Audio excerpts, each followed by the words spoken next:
Hello friend, आप देख रहे हो हमारा चैनल ग्रो बुक्स। तो आज हम फिर से आपके लिए नई बुक लाए हैं, जिस बुक का नाम है building your business the right brain वे।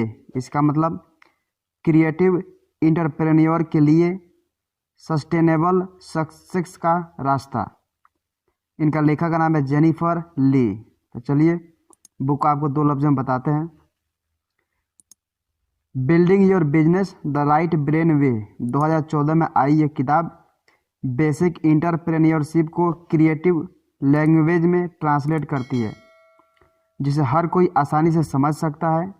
इस किताब का मेन फोकस हमारे ब्रेन के राइट हेमिस्फीयर की स्टेट पर है, जो कि इमोशन, क्रिएटिविटी और विजुअलाइजेशन का सेंटर है। इस किताब को पढ़कर आप ये समझ सकते हैं कि क्यों एक सस्टेनेबल बिजनेस के लिए लेफ्ट ब्रेन और राइट ब्रेन का बैलेंस होना जरूरी है। यह किताब किसके लिए है? जो लोग क्रिएटिव सेक्टर में अपना करियर बनाना चाहते हैं, क्रिएटिव लोग जो बिजनेस वर्ल्ड समझना चाहते हैं, नए बिजनेस मॉडल की तलाश कर रहे एंटरप्रेन्योर। अध्याय नंबर 1, एक सक्सेसफुल बिजनेस के लिए अपने दिमाग के दोनों हिस्सों का इस्तेमाल करें। क्या आप ज़्यादातर लेफ्ट ब्रेन का इस्तेमाल करते हैं या राइट ब्रेन का? ज़्यादा एक्टिव है, आप अपनी प्रॉब्लमों को एनालिटिकल और रैशनल तरीके से सॉल्व करते हैं या क्रिएटिव और इमोशनल तरीके से? चाहे आप लेफ्ट ब्रेन का इस्तेमाल ज़्यादा करते हो या राइट का, सक्सेस पाने का मेन फंडा ये है कि अपने ब्रेन के किसी एक साइड को सारे फैसले ना लेने दें, चाहे वह बिजनेस ही क्यों ना हो। जहाँ लेफ्ट ब्रेन से सोचने वाले लोगों की संख्या ज़्यादा है, पर वहाँ पर इंट्यूशन, क्रिएटिविटी और अंडरस्टैंडिंग के बिना सक्सेस हासिल की जाती है, और ये तीनों ही चीज़ें राइट ब्रेन कंट्रोल करता है। इसलिए लेफ्ट और राइट का बैलेंस बहुत ज़रूरी है। आने वाले अध्याय में आप न केवल ये सीखेंगे कि कैसे आप अपने राइट ब्रेन की बातें सुनकर अपने बिजनेस में अप्लाई कर सकते हैं, बल्कि आप ये भी जानेंगे कि क्रिएटिव लोग लेफ्ट ब्रेनों वाले कामों को कैसे हैंडल करते हैं, ताकि आप बोरिंग से एडमिनिस्ट्रेटिव कामों के साथ साथ अपने नए प्रोजेक्ट के बारे में भी क्रिएटिवली सोच सकें। मार्केट में ना जाने कितने ही बिजनेस बुक्स हैं जो एनालिटिकल स्किल्स, स्ट्रेटेजिक थिंकिंग और डिटेल प्लानिंग के बारे में बात करती है, जो कि सही भी है, लेकिन इंटरप्रेन्योरशिप केवल सेंसिबल और लॉजिकल होने का नाम नहीं है। इसके लिए क्रिएटिविटी, इंट्यूशन और कनेक्शन मेकिंग भी चाहिए। हमें केवल लेफ्ट ब्रेन की बातों पर क्यों भरोसा करते रहें, जबकि राइट ब्रेन की सलाह भी उतना ही इम्पोर्टेंट है। जैसे एक आर्टिस्ट अपने मास्टरपीस को दिल से बनाता है, वैसे ही एक एंटरप्रेन्योर अपने बिजनेस मॉडल को बनाता है। किसी भी नए प्रोडक्ट या सर्विस को डिज़ाइन करने में बहुत सारी इमेजिनेशन और क्रिएटिविटी की ज़रूरत पड़ती है।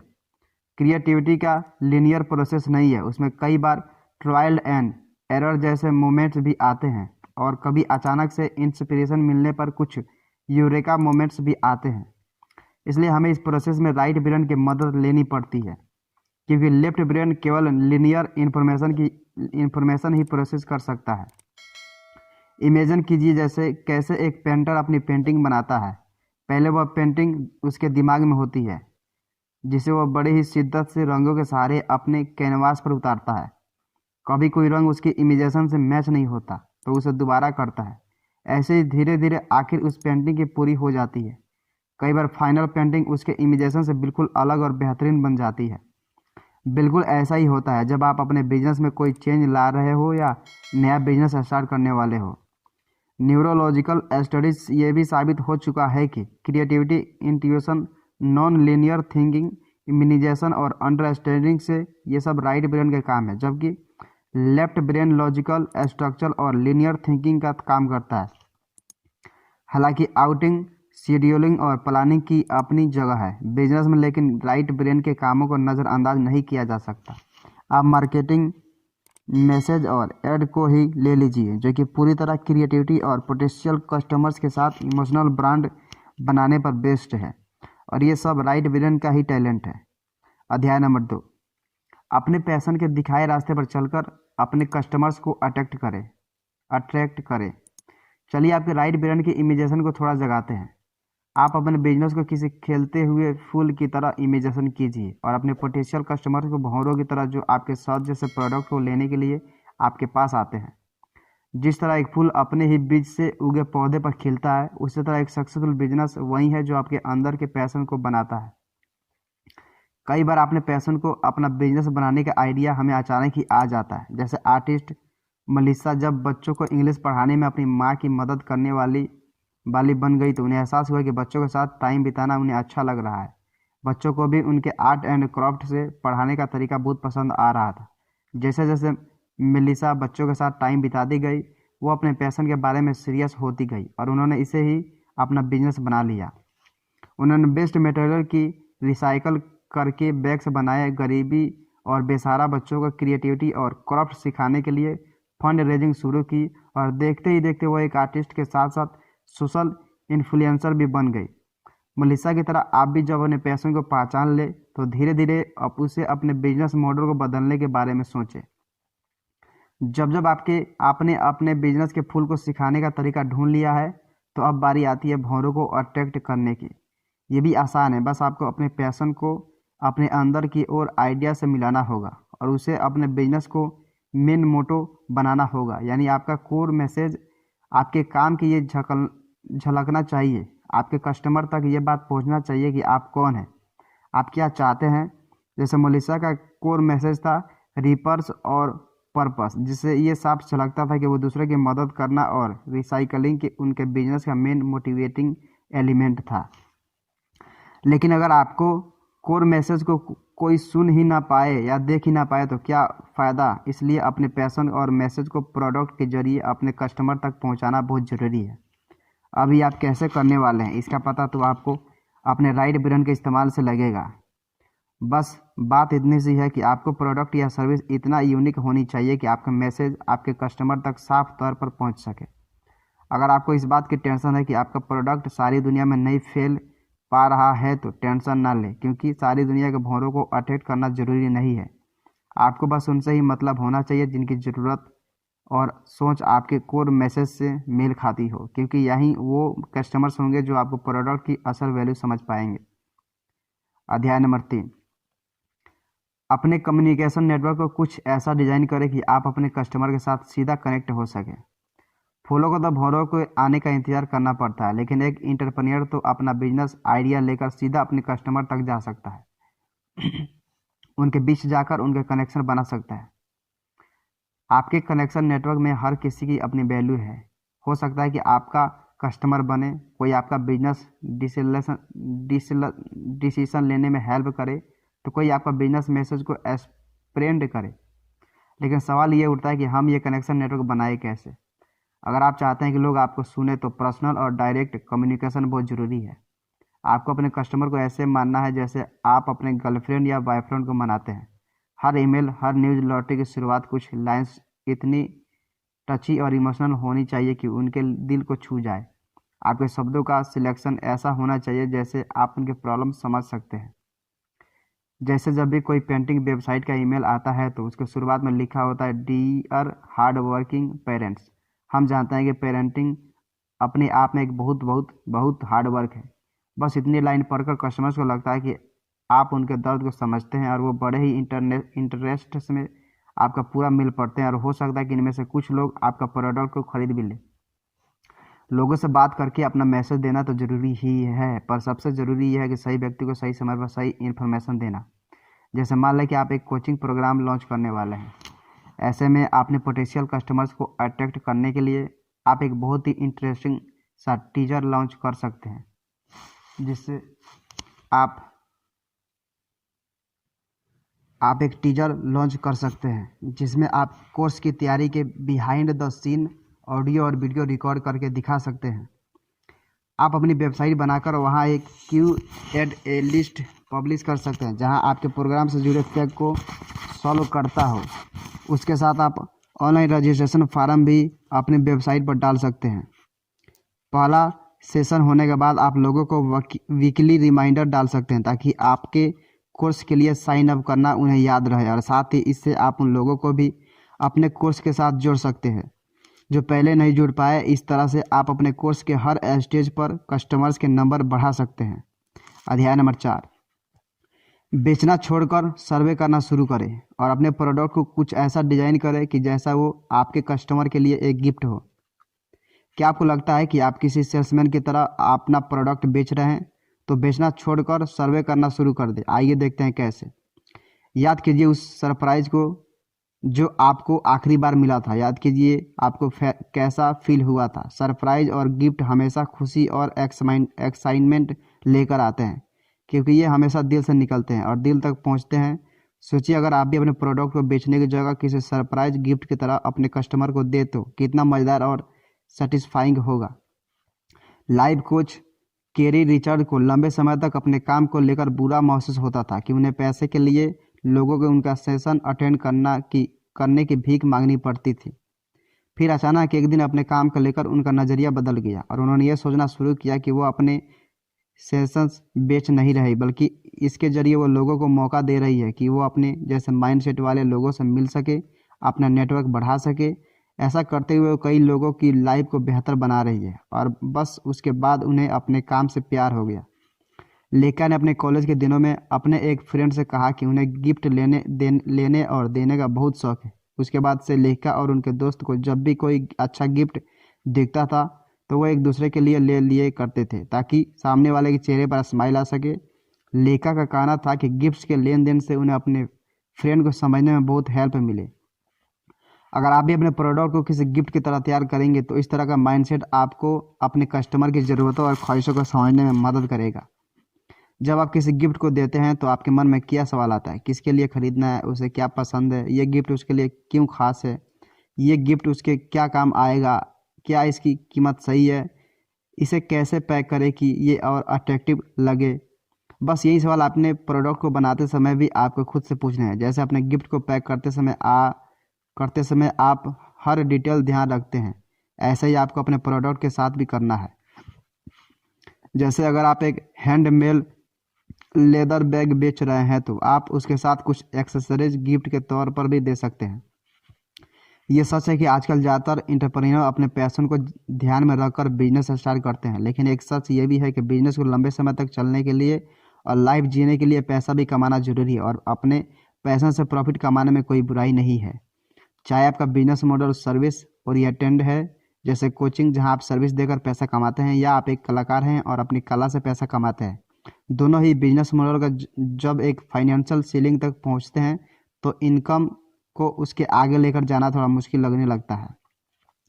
इन सभी टाइम फॉर मनी मॉडल में इनकम को बढ़ाने के 3 ही तरीके हैं। नए कस्टमर को अट्रैक्ट करना, पहले से बने हुए कस्टमर को ज़्यादा प्रोडक्ट या सर्विसेज प्रोवाइड करना, या फिर प्राइस बढ़ाना। जैसे आप एक कोच हैं और फेस टू फेस सेंसस लेते हैं, उसके बाद आपको पेमेंट मिलती है। ऐसे दिन भर में आप एक मैक्सिमम लिमिट तक ही सेशन ले सकते हैं, क्योंकि दिन में 24 ही घंटे होते हैं। उसमें से आपको अपने लिए और फैमिली के लिए भी समय निकालना है। साथ ही इस बात की भी एक लिमिट है कि आप अपने सेशन के लिए अपने कस्टमर को कितना चार्ज करेंगे। तो अब किया जाए, सोचिए जरा अपने क्रिएटिविटी के घोड़े दौड़ाइए। अपने इंडिविजुअल सेशन की जगह ग्रुप सेशंस ले सकते हैं, जहां उतने ही समय में आप ज़्यादा से ज़्यादा लोगों के साथ जुड़ पाए। इसे केस में आपको लिमिटेड टाइम में ज़्यादा इनकम मिलेगी। आप चाहे तो ग्रुप सेशन के प्राइस कम भी कर सकते हैं, ताकि और नए कस्टमर आपके साथ जुड़ सके।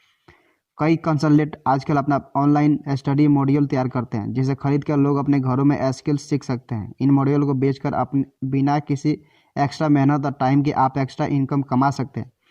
लेकिन अगर आप सर्विसेज न बेचते हुए प्रोडक्ट बेचते हैं तो आप क्या कर सकते हैं? तब भी करने के लिए बहुत कुछ है। जैसे अगर आप एक लेदर आर्टिस्ट हैं तो आप भी ऑनलाइन ग्रुप सेशन लेकर लोगों तक अपने आर्ट की नॉलेज को पहुंचा सकते हैं, या पैटर्न्स और डिजाइन का मॉड्यूल बनाकर ऑनलाइन इनकम कर सकते हैं।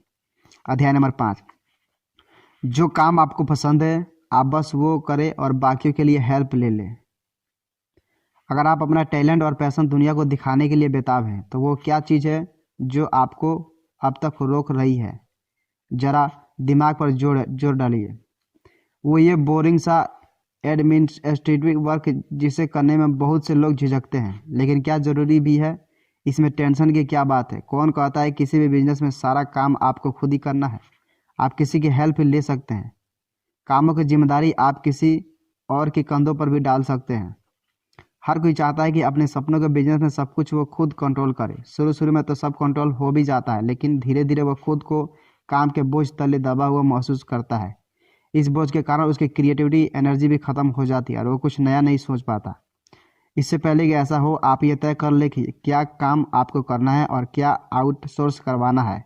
खुद से ये सवाल पूछ ले कि कौन सा काम आपको सबसे ज़्यादा टाइम खाता है, वो कौन सा काम है जो जल्दी हो जाता है पर आपको बोरिंग लगता है, वो कौन सा काम है जो आपको अच्छे से नहीं होता, वो कौन सा काम है जिसे करने में आपका दिमाग खराब हो जाता है। वो आप इन सवालों के जवाब ढूंढ लेंगे तो आपको लिस्ट मिल जाएगी कि किन किन कामों के लिए आपको आउटसोर्सिंग करनी है। फिक्शन राइटर बेन भी अपना सारा काम खुद करना पसंद करते थे, लेकिन जब काम का बोझ बढ़ने लगा तो वो परेशान हो गई। वो ठीक से लिख भी नहीं पा रही थी, इसलिए उन्होंने एक असिस्टेंट रखने का फैसला किया जो उनके सभी ऑनलाइन कामों को देखती थी। उसके बाद से बेन आराम से अपनी राइटिंग वर्क पर फोकस करने लगे। अपने कामों के लिए सपोर्ट हायर करने के बहुत से तरीके हैं। वेब मैनेजमेंट या बुक कीपिंग जैसे काम आप ऑनलाइन फ्रीलांसिंग प्लेटफॉर्म से फेयर प्राइस पर स्पेशलिस्ट से करवा सकते हैं। आप अपनी खुद की टीम बना सकते हैं जिसमें हर फील्ड के लिए पैशनेट लोग और सभी काम पैशन से करें। इस केस में जो प्रोडक्ट निकल कर आएगा वो अपने आप में बेहतरीन होगा, क्योंकि वो एक टीम ऑफ स्पेशलिस्ट द्वारा बनाया गया होगा। एक टीम बनाने से आपका मार्केटिंग लोड भी कम होता है, आपका नेटवर्क भी बड़ा होता है और आपका प्रोडक्ट भी ज़्यादा अच्छा और अट्रैक्टिव बनकर निकलता है। आगे हम बात करेंगे प्लानिंग की। प्लानिंग का बोरिंग होना जरूरी नहीं है। लॉन्ग टर्म प्लान करें, पैटर्न समझें और किसी भी अनएक्सपेक्टेड रिजल्ट के लिए खुद को तैयार रखें। इतना सब कुछ पढ़ का यकीनन ही नए सोल्यूशन, नए आर्ट पीस और नए आइडियाज़ आपके दिमाग में उफान मार रहे होंगे। अपने क्रिएटिव सफ़र पर निकलने से पहले ये भी जान ले कि हो सकता है कि सफ़र में कभी कभी आप अपना फोकस खो दें और इसमें कोई हर्ज भी नहीं है। लेकिन अगर आपकी गाड़ी बार बार ट्रैक से उतर रही हो तो आपको ज़रूरत है लॉन्ग टर्म प्लानिंग की। डरिए मत। लॉन्ग टर्म प्लानिंग करने का ये मतलब नहीं है कि आप एक्सेल की स्प्रेडशीट के साथ कुश्ती लड़े। प्लानिंग थोड़ी रंगीन और मज़ेदार भी हो सकती है। ज़रा अपने राइट ब्रेन का इस्तेमाल तो कीजिए। अपनी प्लानिंग का मज़ेदार बनाने का आइडिया आपको खुद ब खुद आ जाएगा। उठाइए कलरफुल मार्कर और हो जाइए शुरू अपने इनकम और ग्रोथ का मास्टर प्लान तैयार करने के लिए। लेखा ने अपना उदाहरण देते हुए बताया कि हर साल के हर क्वार्टर में उसका एक सेमिनार होता है। उस सेमिनार के लिए ज़रूरी काम, उसकी डेडलाइन और उससे होने वाली इनकम पूरा लोका झोंका लेखा अपने दीवार पर लिख कर रखती है ताकि सब कुछ उसकी नज़र में हो। आप अपने बिजनेस के ज़रूरी कामों को प्लान करने के लिए माइंड मैप्स का भी इस्तेमाल कर सकते हैं। इसे बनाने के लिए आपने काम के सबसे ज़रूरी टास्क और सेंटर में रखा जाता है और इसके इर्द गिर्द उस काम से जुड़े छोटे छोटे कामों को रखा जाता है और साथ ही सेंटर पॉइंट से निकलने वाली ब्रांचों में उस काम से जुड़े लोगों और सवालों के बारे में लिखा जाता है। इस तरह के माइंड मैप्स का इस्तेमाल करके आप अपने काम के लिए ज़रूरी हर एक चीज़ का ख्याल रख सकते हैं और हर ज़रूरत का समय से पहले बंदोबस्त कर सकते हैं।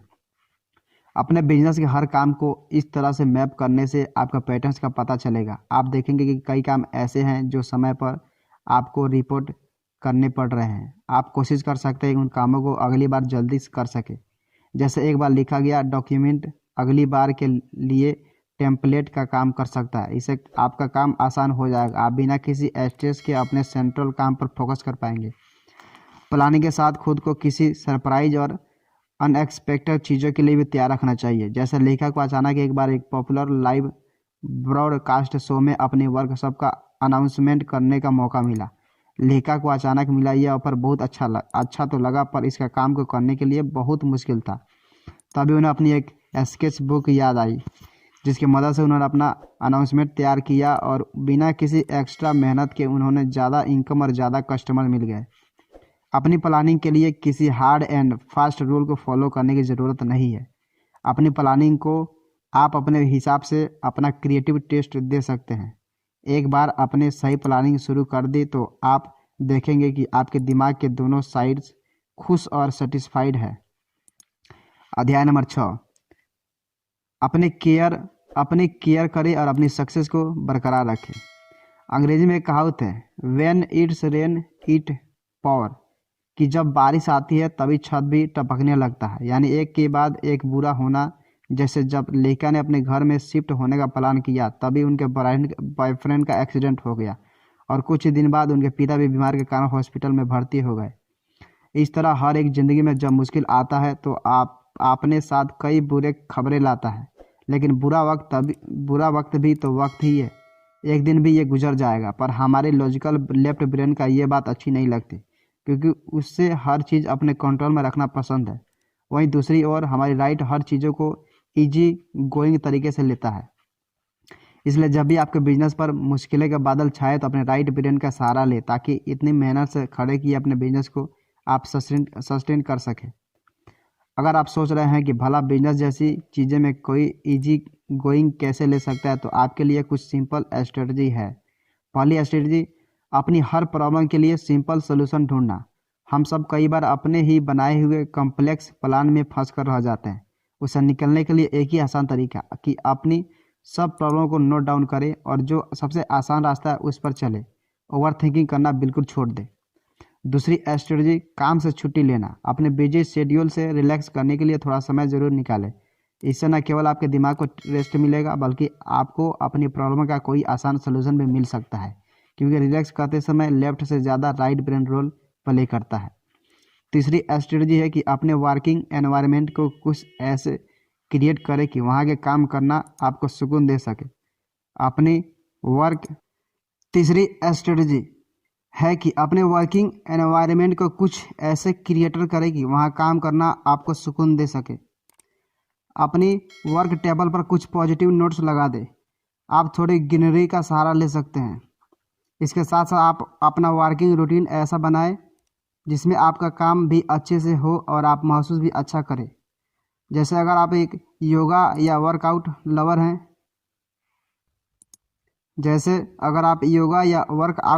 हैं तो आप अपने ईमेल और कामों में घुसने से पहले थोड़ा योगा या वर्कआउट कर सकते हैं। इससे आपकी बॉडी की बैटरी चार्ज हो जाएगी और आपकी एफिशिएंसी बढ़ जाएगी।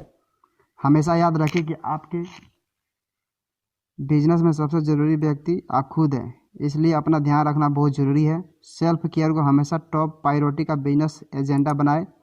अब सेल्फ केयर कैसे करनी है वो काफ़ी हद तक आपके ऊपर है।